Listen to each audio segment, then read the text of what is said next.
दोस्तों आज इस वीडियो में हम आपको एक ऐसी गवाही दिखाने जा रहे हैं जिसको सुनकर के आपकी आंखें खुली की खुली रह जाएंगी और आपको इस गवाही को सुनकर के बहुत ही अद्भुत लगेगा कि कैसे प्रभु यीशु मसीह ने इन भाई के जीवन को बदला है, जिसको आप गवाही को सुनने जा रहे हैं और वो खुद अपने मुंह से अपनी गवाही को बताने जा रहे हैं। दोस्तों जैसा कि आप सभी सुनते आ रहे हैं कि बहुत सारे ऐसे लोग थे जो संसार में भटके हुए थे, संसार की बातों को फॉलो करते थे, जो पाखंडी बाबा हैं उनके पीछे पड़े रहते थे और अपने हर एक जो परेशानियां उनकी सॉल्यूशन के लिए वो इधर उधर भटकते रहते थे। बहुत सारे ओझाओं के पास पहुंचते हैं और वहां भी उसका सॉल्यूशन नहीं मिलता है।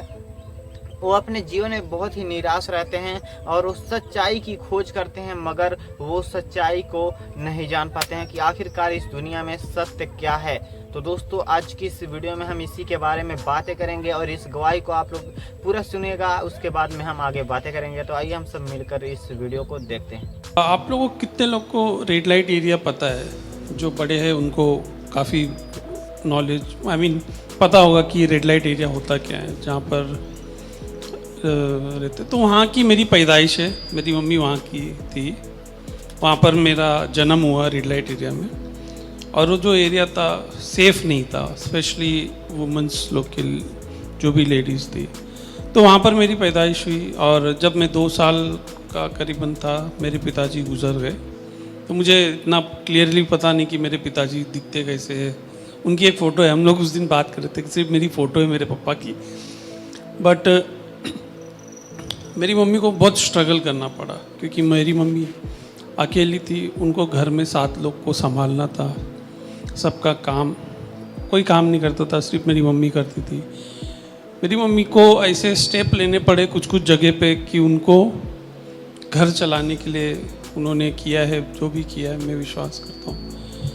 और तो मेरी मम्मी मुझे मेरे गांव भेज दी कि हो नहीं रहा है, एटलीस्ट मेरा बच्चा उधर जाके पढ़ाई करेगा या कुछ तो एजुकेशन करेगा उधर। बट उधर जब मैं गया तो बहुत सारी एक्सपेक्टेशन थी, बट वहाँ पर हुई नहीं। मेरे मामा थे जो अल्कोहलिक थे, जो पीते थे, रोज़ मारते थे। जब भी उनका कुछ होता था तो मुझे उठे सुटे मारते थे और मेरे को कभी 4 बजे उठा देते थे। ये मैं करीबन 5-6 साल का रहेगा। और आप सोच सकते एक बच्चे को ऐसा टॉर्चर करना, बहुत ही, वो समय मेरे को पता नहीं था कि क्या होता है, कि प्यार नाम की भी कोई चीज़ होती है। तो रोज़ सुबह कभी मार देते थे, कभी बोलते थे ये कर वो कर। और मुझे मुझे जितना याद है, मैं एक चड्डी पे घूमता था पूरा गांव। और मुझे अभी भी याद है जब भी मुझे खाना चाहिए होता है तो जितने भी मेरे गांव में जो लेडीज़ लोग थे, जो आंटी लोग थे, उन सभी को मैं माँ बोलता था क्योंकि मेरी मम्मी बॉम्बे में थी और वो टाइम तक मैं भूल गया था कि मेरी माँ भी है। तो मैं बोलता था उनको माँ, क्योंकि वो लोग मुझे एक रोटी देते थे खाने के लिए कि हाँ ये थोड़ा काम कर लो, हम तुमको खाना दे देंगे। तो उसके चक्कर में मेरी पूरी गांव वाली मेरी मम्मी बन गई थी कि ये बच्चा है। और उन लोग देखते थे कि इसके घर में क्या चल रहा है। और एक दिन ऐसा हुआ कि मेरा नाना और मेरे मामा मेरे से काफ़ी गुस्सा हो गए और बहुत ही मारने लगे मुझे। तो उस दिन उन्होंने डिसाइड किया कि इसको, उस समय उन्होंने बहुत गाली दी कि तेरी माँ तेरे को नहीं चाहती इसलिए तेरे को यहाँ पर छोड़ के गई। और काफ़ी मुझे मारा उन्होंने। और मेरे को इतना याद है कि वहाँ से 1 दिन का सफ़र लगता है आने के लिए बॉम्बे में। तो वो पूरे सफ़र में मैंने कुछ खाया नहीं, सिर्फ पानी पिया। और जब पहली बार जब मैं बॉम्बे आया वो टाइम पे, और मेरी मम्मी को देख के मैं बहुत खुश हो गया। अब यकीन नहीं करोगे, मैंने 2 टोप अकेले ने चावल खाया है। मेरी मम्मी बोलती इसके अंदर क्या भूत भूता है क्या, पर मैं सच में खाया है। पर कुछ ऐसे हालात थे मेरी मम्मी के, मैंने जब देखा कि उनको एक बार में काम करना पड़ता था, बियर बार जैसे होते हैं, उन्होंने उधर काम किए मेरे को संभालने के लिए। और बहुत सारी बातें मैंने देखी है मेरे आंखों से मम्मी को करते हुए, जो एक माँ अपने बच्चे को कर सकती है मेरे को बचाने के लिए मुझे। और उस समय मेरे को काफ़ी बीमारी भी हो गई थी, टीबी हो गया था। मेरी मम्मी हर जितने भगवान थे मेरे हिसाब से सबको कवर किया था मेरी मम्मी ने, कि मेरा बच्चा ठीक हो जाए, ये हो जाए ना। तो एक दिन ऐसा हो गया, एक सिचुएशन आ गई कि मेरी मम्मी ने मुझे बताया कि अरे तुझे एक बहन है, मेरे से बड़ी बहन है मेरी एक, और मुझे उस समय तक मुझे पता ही नहीं था कि मेरी कोई बड़ी बहन है।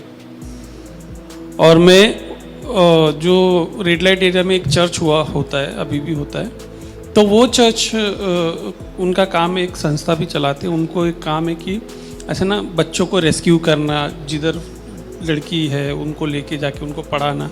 तो एक बॉम्बे टीन चैलेंज करके एक संस्था है, तो वो बोले वो संस्था में तेरी बहन है। तो मैं चला गया बिना बताए मेरी मम्मी को।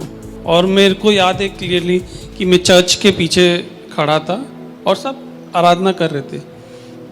और मेरे नज़र में ऐसा था कि जब आप किसी की आराधना कर रहे हैं वो आपके सामने होना जरूरी है, जैसे कोई मूर्ति हो गई, कुछ हो जाए। मैं बोला ये लोग सब पागल हो गए, कोई है नहीं सामने, वो लोग ऐसे ही नाच रहे। तो बट वहाँ के जो पास्टर है, जिसको हम लोग अंकल बोलते, तो वो आए, उन्होंने मुझे देखा। और मुझे अभी भी याद है कि मेरे शर्ट का 2 ही बटन था, एक ऊपर था, नीचे था, और मेरी जीप नहीं थी, ऐसे ही चला गया था मैं। बट उन्होंने मेरे ऊपर आए, प्रार्थना किए, बोले कि क्या नाम पूछा। मैं बोला मुझे मेरी बहन से मिलना है। तो उन्होंने मुझे देखा और मेरे लिए प्रे किया और बोला ठीक है चलो तुमको तुम्हारी बहन के पास लेके जाएंगे। और जब मैं पहली बार उस संस्था में गया तो देखा कि मेरे लिए खुद का चीज़, मेरे लिए टावेल है, मेरे लिए खुद का बेड है, रोज़ अंडे खाने मिलते मतलब मेरे को कभी नहीं मिला। मैंने कभी चप्पल नहीं पहनी थी मेरी ज़िंदगी में। जब मैं वो संस्था से पहले ऐसे ही घूमता था, मैंने कभी ऐसा अच्छे प्लेट में कभी खाना नहीं खाया, क्योंकि मैंने भी भंगार चुना है, चाइनीज़ की दुकान में काम किया है, प्लेट धोने का काम किया है, वड़ा पाव बेचता था मैं ट्रेन से। कभी कभी वो टमाटर की सॉस होती थी, वो मिलती है अभी भी, केचप बोलते हैं उसको अभी, तो वो कलेक्ट करके मैं घर में लेके जाता था। हम लोग ने मतलब इतना अच्छा खाना कभी मैं खाया नहीं जो मेरे को जब मैं मेरी मम्मी के साथ रहता था। तो जब ये सब चीज़ देखा मैं बहुत खुश हो गया। फिर स्लोली मुझे पूछा गया कि आप पढ़ाई करोगे क्या, और मेरी इच्छा थी कि पढ़ाई करने के लिए।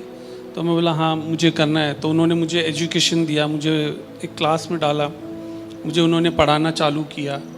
तो वो टाइम तक मेरा मम्मी और मेरा कोई कनेक्शन नहीं होता, मुझे पता नहीं था कि मेरी मम्मी कैसी होगी।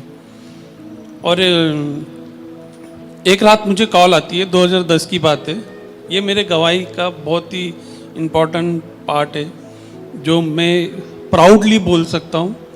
और वो टाइम तक मैं प्रभु को एज अ सेवियर एक्सेप्ट किया था और स्लोली प्रार्थना करता था कि परमेश्वर आपने मुझे यहाँ पर मुझे एक अच्छा चीज़ दिया। ऐसे नहीं कि चीज़ दिया इसलिए प्रेज कर रहा हूँ, नहीं, मेरे को परमेश्वर ने जिंदा रखा, मेरी जो बीमारी थी सब चली गई थी। तो एक रात को सुबह 4 बजे कॉल आता है कि आपको हॉस्पिटल जाना है। और मैं पूछा कि क्यों जाना है, तो बोले नहीं तुमको हॉस्पिटल जाना है। और मैं जब हॉस्पिटल पहुंचा, गवर्नमेंट हॉस्पिटल था, नायर हॉस्पिटल है बॉम्बे में, काफ़ी बड़ा हॉस्पिटल है। तो मैं जैसे ही एंट्री करता हूँ मैं देखता हूँ कि मेरी माँ एक बेड पे लेटी हुई है और बहुत सारी सलाइन चढ़ाई हुई है।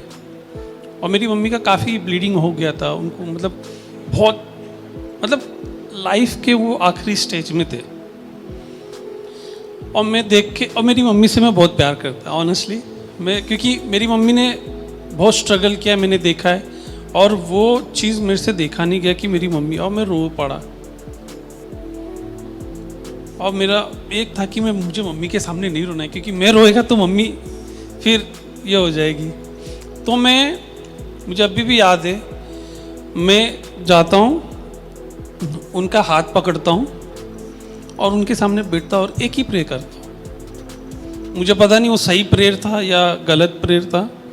मैंने बोला, प्रभु अगर आपकी इच्छा है ना मेरी मम्मी को जिंदा रखना, नहीं तो अभी का अभी उठा लो, क्योंकि मैं नहीं देख सकता मेरी मम्मी को। आप जब किसी को प्यार करते हो आप तकलीफ में नहीं देखना चाहते उनको। तो यही मेरी प्रेयर थी कि प्रभु या तो उठा ले या तो चंगा कर दे। 2010 की बातें मेरे को याद है, डॉक्टर ने मेरे से साइन लिया था कि तेरी मम्मी 1 महीने से ज़्यादा जिंदा नहीं रहेगी, 1 महीने से ज़्यादा। उसकी बाद ही में जाके प्रेयर किया, क्योंकि मेरा विश्वास था कि कुछ तो होगा। आज 2023 है, मैं रोज सुबह उठ के मेरी मम्मी के साथ चाय पीता हूँ।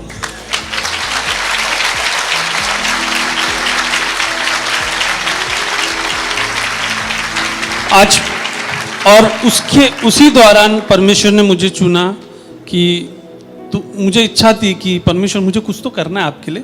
मेरे को ना ऐसा खाली बैठने, एक तो पढ़ाई में मैं पहले से डम हूँ, मुझे कुछ तो करना है आपके लिए। तो परमेश्वर ने मुझे एज अ म्यूजिकली मुझे एक गुण दिया कि मैं ड्रम बजा सकूं। 2010 में मेरा पहला इंटरनेशनल टूर था। मेरे को परमेश्वर ने, मेरा कोई डॉक्यूमेंट नहीं था वो टाइम पे, कोई अभी भी नहीं है, बट अभी बन गया है सब। बट परमेश्वर ने मुझे चुना एज अ ड्रमर, और मेरे को 3 साल परमेश्वर ने दुनिया घुमाई है। आप सोच सकते मैं कहाँ बॉटल चुनता था या कुछ भी जो प्लेट धोता था। परमेश्वर का इच्छा था कि उनका काम मेरे द्वारा हो और मेरी गवाही में आप लोग को बता सकूं। आज पूरे 18 साल के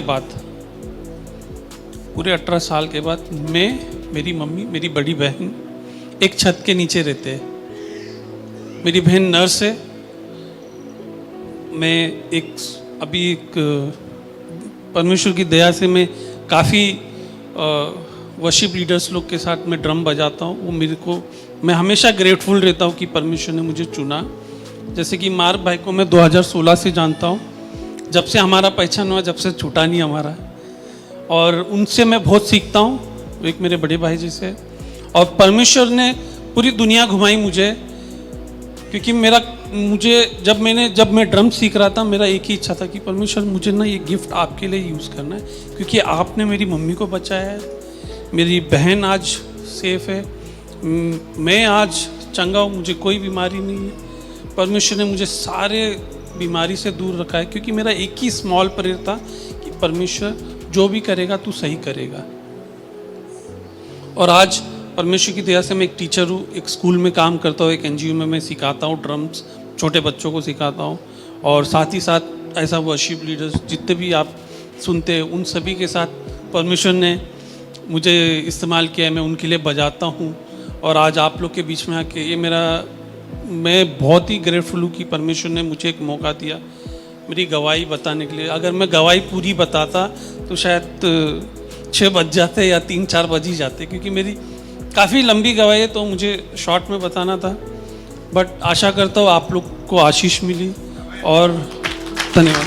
दोस्तों, जैसा कि आपने इस वीडियो में देखा कि कैसे इस व्यक्ति ने आपके बीच में इस गवाही को बताया कि कैसे इनके जीवन में प्रभु यीशु मसीह ने काम किया। इनके हर एक दुख, तकलीफ, समस्याएं, जो कुछ भी इनके जीवन में कमी था और इनके माइंड में जो कुछ भी प्रॉब्लम था और इनके जो भी दिक्कतें थी, उन सभी का समाधान प्रभु यीशु मसीह ने निकाला और इन्हें इस संसार से अलग किया, कि ताकि ये हर एक मुसीबतों से अलग रहें और वो प्रभु यीशु मसीह के सच्चे खुदा यीशु मसीह की आराधना स्तुति में अपने जीवन को व्यतीत करें। और आप लोग देखें इस वीडियो में कि कैसे एक स्टेज पर चढ़ करके प्रभु यीशु मसीह के गवाही को बता रहे हैं कि कैसे इस प्रभु यीशु मसीह ने हमारे जीवन को बदला है। और दोस्तों, मैं आपको बताना चाहता हूँ, इनके घर में खाने के लिए चावल नहीं रहते थे, बहुत सारी कमियाँ थी जो इनके जीवन में थी और शैतान से बहुत ही परेशान थे। मगर दोस्तों, प्रभु यीशु मसीह ने इनके जीवन को बदला, आप सब ने जैसा कि इस वीडियो में देखा।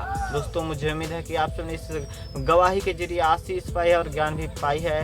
दोस्तों, फिर मिलते हैं ऐसी एक और नई गवाही के साथ में, तब तक के लिए आप सबको जय मसीह की।